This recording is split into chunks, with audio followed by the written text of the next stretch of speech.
Cyber bullying एक बहुत बड़ा पार्ट बन चुका है इन साइबर क्राइम का।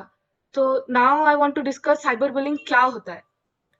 जब कोई इंसान या जब कोई व्यक्ति इंटरनेट या इलेक्ट्रॉनिक कम्युनिकेशन को यूज करके कोई दूसरे व्यक्ति को बुली करता है या फिर कोई थ्रेटनिंग मैसेजेस सेंड करता है, तो उसको साइबर बुलिंग बोलते हैं। थ्रेटनिंग मैसेजेस का मतलब ये होता है कि अगर र्यूमर्स फैलाना, किसी को धमकाना या एक व्यक्ति का private messages, private information spread करना, वो सब थ्रेटनिंग मैसेजेस में इंक्लूड होता है। और now I want to discuss हम कैसे पता लगाएंगे कि ये जो हमारा हो हम कैसे पता लगाएंगे कि ये साइबर बुलिंग है। Cyber bullying repeated in nature होता है एंड इसमें व्यक्ति का इंटेंशन होता है कि वो दूसरे व्यक्ति को हार्म करे, चोट पहुंचाए। अब देखते हैं कि ये विक्टिम को कैसे इफेक्ट करता है। those people who go through this, they experience self doubt. उन लोगों को कॉन्फिडेंस लो होता है और कोई लोग सुसाइड अटेम्प्ट करते हैं। वो they feel helpless and hopeless and other kinds of variety of negative emotional होते हैं वो लोग। Now let's see what are the definition of cyber bullying. According to the National Crime Prevention Council, the definition of cyberbullying, it is the process of using the internet, cell phones, or other devices to send or post images to hurt or embarrass others. हम लोग screen पे present किए हुए pie chart में हम लोग देख सकते हैं कि क्या क्या फॉर्म्स है साइबर बुलिंग के, और इसके अंदर आता है emotional, verbal, physical, sexual, racial and cyber crimes. Now let's see what is the difference between bullying and cyber bullying. जैसे कि मैंने बोला कि आजकल इंटरनेट का बहुत डेवलपमेंट हो रहा है और हम जैसे नॉर्मली लोगों को इंटरैक्ट करते हैं वो भी चेंज हो चुका है। और नॉर्मली जो ट्रेडिशनल बुलिंग है वो आज साइबर बुलिंग में परिवर्तन हो गया है। अभी आप लोग स्क्रीन में देख सकते हैं कि बुलिंग और साइबर बुलिंग में क्या डिफरेंस होता है। तो one of the main difference is bullying face to face होता है और साइबर बुलिंग इंटरनेट के जरिए होता है, और ये कभी भी हो सकता है, इसके लिए फेस टू फेस होना जरूरी नहीं है। और एक डिफरेंस ये है कि बुलिंग बुलिंग के लिए जो लोग बुली फेस करते हैं, फेस टू फेस जो ट्रेडिशनल बुलिंग जो पहले होता था, वो लोग अपने लिए एक सेफ प्लेस चूज कर सकते हैं, लेकिन साइबर बुलिंग के टाइम पे हमको ये प्रिविलेज नहीं होता है। और एक डिफरेंस ये होता है कि बुली में, जब साइबर बुलिंग में हम जो व्यक्ति करता है उसको हम पहचान सकते हैं, वो आइडेंटिफाइड हो सकता है। लेकिन साइबर बुलिंग में एक प्रिविलेज ये होता है कि आजकल लोग एक फेक अकाउंट के पीछे आपको अपना मुंह ढक के कुछ भी पोस्ट करते हैं, कुछ भी लोगों को परेशान करते हैं या फिर स्टॉक करते हैं, वो होता है। और I would also like to discuss कि ये सब क्यों होता है और वो लोगों को क्यों ये करने की हिम्मत होती है, और इतना बेझिझक होके वो लोग ये हेट या फिर ये सब क्यों करते हैं। तो आई फील कि one of the main reason is वो एनोनिमस हो जाता है एंड वो फेक अकाउंट बना के कुछ भी पोस्ट करते हैं और वो लोग सोच रहे हैं कि वो लोग कभी ये सब पता नहीं चलेगा। लेकिन उन लोगों को शायद ये नहीं पता कि वो इंटरनेट में जो भी पोस्ट करते हैं वो परमानेंट होता है, और अगर टाइम आने पे वो सब रिवील होता है तो उन लोगों को उनका आंसर देना पड़ेगा। आप लोग स्क्रीन पे देख सकते हैं कि क्या क्या साइबर क्राइम्स होते हैं। उनमें से एक है इंटरनेट ट्रोलिंग। आप लोग सब जानते हैं कि आजकल हमारे सेलिब्रिटीज, वो लोग इसका बहुत शिकार होते हैं। वो कुछ भी पहनते हैं, कुछ भी उनका न्यूज, कोई कहाँ जाते हैं, कोई कुछ स्टेटमेंट अगर रिलीज करते हैं तो उसको भी लेके लोग आजकल उनको ट्रोल करने लगे हैं, और इसका इम्पैक्ट भी बहुत खराब होता है उन लोगों पे। आई वुड नॉट से कि only celebrities face this, normal people also face this and suffer through this. And next one is cyber stalking. Cyber normal stalking तो हम लोग जानते ही हैं। अब जानते हैं साइबर स्टॉकिंग क्या है। साइबर स्टॉकिंग मतलब अगर कोई इंसान दूसरे इंसान को थ्रेट करता है या फिर उसको उसकी पर्सनल इंफॉर्मेशन स्टील करता है, उसको साइबर स्टॉकिंग बोलते हैं। Next one is impersonating. It is also a same kind of cyber crime. And इधर एक इंसान दूसरे मतलब एक्स प्रिटेंड करता है कि वो वाई है और उस वाई बन के वो कुछ झूठा रूमर्स फैलाता है या फिर वाई का इमेज खराब करने का कोशिश करता है, उसको इम्पर्सोनेटिंग बोलते हैं. दूसरा है, नेक्स्ट वन इज आउटिंग और ट्रिकरी. इस ये भी सेम है और इसमें वो विक्टिम का पर्सनल स्पेस या पर्सनल इंफॉर्मेशन इन्वेड करते हैं और बेसिकली फंसाने की कोशिश करते हैं, which is illegal. And next one you can see in the screen is the most interesting facts of cyberbullying. उनमें से एक है the most common type of online bullying is mean comments, which is around 22.5%. 22.5% लोग internet पे mean comments का शिकार होते हैं. और मीन कमेंट्स लोग बिना कुछ समझे हुए जो कमेंट्स कर देते हैं, उनको शायद ये पता नहीं है कि वो किसी को किस हद तक परेशान करता है, किस हद तक सफर करता है और मेंटली वो कितना डिप्रेस्ड फील करते हैं जो लोग ये गो थ्रू करते हैं. एंड नेक्स्ट फैक्ट इज 35% लोगों का स्क्रीनशॉट्स वायरल होता है. क्यों? Because just to make fun of them, just to embarrass them on public. और next one is 61% of teenagers जो लोग बुली का शिकार होते हैं, वो लोग रिपोर्ट ही नहीं करते. वो लोग, उनको पता ही नहीं है कि इसका कॉन्सिक्वेंस क्या है और वो अपना राइट्स नहीं जानते. और रिपोर्ट्स में ये भी पता चला है कि टीनेजर्स इसको फेस करते हैं because of there appearance, which is not good. 56% of victims, they have been harassed on Facebook. Facebook, Instagram and other social media apps आजकल बहुत accessible हो गए हैं और कोई भी इंसान ये यूज करता है और उन लोगों को फेक आईडी बना के दूसरों को बुली करने का एक चांस मिल जाता है. और इसके वजह से आई थिंक साइबर बुलिंग का परसेंटेज बढ़ता ही जा रहा है. इसको कैसे रोक सकते हैं, इसके बारे में I will discuss later. Next interesting fact is which is not interesting, I would say. 7 out of 10 young people experience cyberbullying even before they hit 18, the age of 18. Next one is the cyberbullying statistics in India. You can see in the screen that India में 3,353 number of cases है 2018 के report के हिसाब से. और the most cyber crime cases is in Uttar Pradesh. और 2020 में lockdown and corona के वजह से लोग ज्यादातर फोन पे और सोशल मीडिया पे अवेलेबल होने लगे और ज्यादा टाइम स्पेंड करने लगे और इसकी वजह से वो ज्यादा वनरेबल होने लगे. एंड 22.4% पीपल जो लोग इंटरनेट यूज करते हैं और 3 आवर्स में वो लोग बहुत इंटरनेट पे हेट और मीन कमेंट्स का शिकार होते हैं. नेक्स्ट वन इज 2020 में 37% इंक्रीज हो गया है ये cyber attack and cyber bully. अभी 2020 में इंडिया 27th पोजीशन में आ गया है वेब थ्रेट्स और साइबर क्राइम में. एक 1 of 4 teenagers have seen their photos and videos without their consent on the internet.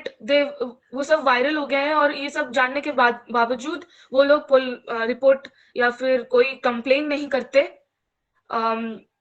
और एक बात ये भी है कि specially women and children cyber bully और साइबर अटैक फेस करते हैं as compare to men. Next one is I would like to discuss why it started and how it started. जब चैट रूम्स पहले मैसेंजर के, आज हम लोग जैसे जानते हैं कि मैसेंजर है, व्हाट्सएप है और इंस्टाग्राम पे है, पहले चैट रूम्स थे और चैट रूम्स की वजह से लोगों को ये मौका मिला कि वो लोग ऑनलाइन एक दूसरे से बात कर सकते हैं और एक उसके बाद ये भी लोगों को एक फैसिलिटी मिला कि वो ग्रुप बना के अपने दोस्तों से बात करते हैं, या फिर एक दोस्तों से बात करना, या फिर दूसरों के टॉपिक के बारे में बात करना, या फिर कोई न्यूज़ या र्यूमर फैलाना, वो लोग ये सब ईज़ी हो गया है। मैसेंजर इंट्रोड्यूस हुआ था मार्केट में कि हम लोग बात कर सकते हैं और इज़िली अपने दोस्तों को रीच कर सकते हैं, बट अनफॉर्चुनेटली मैसेंजर को लोग अलग तरीके से यूज कर रहे हैं, और एक ये सब एक जरिया बन चुका है लोगों को बुली करना। आई एम नॉट सेइंग कि ये होता ही है और सब जगह पे होता है, कुछ लोग ये सब में इन्वॉल्व होते हैं, इंक्लूड होते हैं। और as I have already discussed कि ये सब क्यों होता है, द मेन रीजन इज कि दे एनोनिमस होते हैं, उनको एक चांस मिल जाता है, फेक आईडी, फेक नेम, एक फेक फोटो के पीछे वो लोग छुप के दूसरे को परेशान करते हैं, दूसरों को हार्म पहुंचाते हैं। This is the reason. And as I have already said, Facebook, social media and Google, ये सब आजकल बहुत ही सब लोग ही उसको यूज करते हैं, और इसके वजह से साइबर बुली का नंबर बढ़ रहा है। नेक्स्ट इज क्यों cyber bully, why people face cyberbullying, what are the reasons they are bullied on the internet, on a public platform. You can see on the screen कि 61% लोग appearance की वजह से ट्रोल होते हैं, साइबर बुली फेस करते हैं। कुछ लोग एज इन 25% एकेडमिक अचीवमेंट की वजह से, 17% रेस की वजह से, 15% सेक्सुअलिटी की वजह से, 15% फाइनेंशियल स्टेटस की वजह से, and other 11% is because of their religion. Reason ये है कि उन लोगों को लगता है कि वो लोग कुछ भी पोस्ट करेंगे, पता नहीं चलेगा, और ये सब कभी भी बाहर नहीं आएगा। वो they won't feel any difficulty or any hurdles, but it's wrong, and ये सब permanent है। अगर टाइम आया तो पोस्ट करने वालों को आंसरेबल करना पड़ेगा, and they will face issues and consequences. Next one is issues and consequences of cyberbullying. One of the most notable issue is that लोगों को पता ही नहीं है उन लोगों को राइट्स के बारे में। Parents, teachers, they don't know about their specific laws regarding cyberbullying. I think every person who deal with children, education, parenting, they should know the basics of cyberbullying law, anti-cyberbullying laws about their specific state, um, along with how to recognize this matter. Next consequence is people think, लोग ये सोचते हैं कि ये सिर्फ बस किसी को कुछ भी बोल दिया, किसी को कुछ भी मैसेजेस सेंड कर दिए और कुछ फर्क ही नहीं पड़ेगा, बट ऐसा नहीं होता है। किसी को अगर हम हार्म पहुंचाते हैं या फिर उसका पर्सनल इंफॉर्मेशन ऐसे सोशल मीडिया पे या फिर पब्लिक प्लेटफॉर्म में एक्सपोज करते हैं, तो दे फील एम्बैरेस्ड, दे उनको इमोशनली हार्म पहुंचता है, जो लोग नहीं जान पाते, और उसके वजह से उन लोगों का साइकोलॉजिकली, इमोशनली, फिजिकली वो लॉन्ग टर्म में सफर करते हैं। And next I would like to discuss what are the impact of cyber bullying. जैसे कि हम स्क्रीन पे देख सकते हैं कि people go through a lot, people face a lot of difficulty on an emotional level, and some of the people feel low confidence, and they developed anxiety, depression, और कुछ लोग बुली के शिकार होने के बाद, स्पेशली बच्चे, टीनेजर्स, स्कूल स्किप करते हैं, स्कूल जाने को पसंद नहीं करते, दे फील उन लोगों को हेल्थ प्रॉब्लम्स का भी वो शिकार होते हैं, और वो लोग ह्यूमिलेट फील करते हैं, और humiliation they think this is gonna continue, this is permanent, and this doesn't have any solution, or they feel embarrassed on social media. Next one, they feel isolated and they don't feel like talking to somebody, or they like to be alone, and they like to solve this problem alone. Um, ऐसा भी हो सकता है कि लोगों में, बच्चों में एंगर, एंजाइटी ये सब आ जाए, और कोई कोई तो सुसाइड करने का सोचते हैं। और अगर और जैसे कि हम देख सकते हैं कि स्क्रीन पे आप देख सकते हैं कि 41% पीपल एंजाइटी होता है उन लोगों को, 37% लोग डिप्रेशन का शिकार होते हैं, 26% लोग सुसाइडल थॉट्स सोचते हैं because they feel helpless, and 25% लोग खुद को हार्म पहुंचाते हैं, 25% लोग सोशल मीडिया यूज करना छोड़ देते हैं, 20% क्लास स्किप करने लगते हैं, 14% लोग खाना छोड़ देते हैं, ईटिंग डिसऑर्डर हो जाता है उन लोगों को, एंड 9% लोग ड्रग्स, अल्कोहल यूज करना शुरू कर देते हैं, and may lastly they feel helpless, and that's why they feel powerless, and they need our moral support rather than bullying, rather than posting unnecessary stuff, rather than posting hate. We should encourage and keep the internet space as clean as possible. And what we can do to keep this place safe, internet space safe, is following internet etiquettes. जैसे कि हम देख सकते हैं कि screen पे नेटिक्वेट का मतलब होता है network etiquette, which means do's and don'ts of online communication. ये क्यों जरूरी है कि ऑनलाइन कम्युनिकेशन नॉन वर्बल है, इसकी वजह से नेटिक्वेट और भी ज्यादा इंपॉर्टेंट बन चुका है। और I would also like to discuss कि why it is important and mandatory to follow internet etiquettes. जैसे कि मैंने बिगिनिंग में बोला कि Elder, teenagers and our friends, relatives, everyone is on the internet now. Everyone is using the internet for some or the other reason, and that's why it has become very important to keep this place as clean as possible, as safe as possible for the women and especially the teenagers. The thing we post on the internet can become our identity. लोग ये सब देख के हमको जज करते हैं, हमारे नॉलेज को जज करते हैं, और corporate employers, if they also see this and evaluate us and our social network identity. Besides corporate, teachers and educators are also present on this platform, and they also see what we are posting in our knowledge on our post, and what are we sharing on a public platform, and it shows a lot about us, about our personality, about हम कैसे बात करते हैं, हमारा हम क्या कर रहे हैं अपने लाइफ में, दूसरों से कैसे इंटरेक्ट कर रहे हैं, ये सब विजिबल होता है।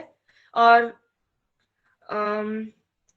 teenager, I would also like to grab your attention on this specific point कि teenagers are the most vulnerable ones, and they get easily influenced, and that's the reason they are also very vulnerable to these crimes and cyberbullying, and that's why this all need to stop, and we all need to keep this space safe for ourselves only, for our women and teenagers.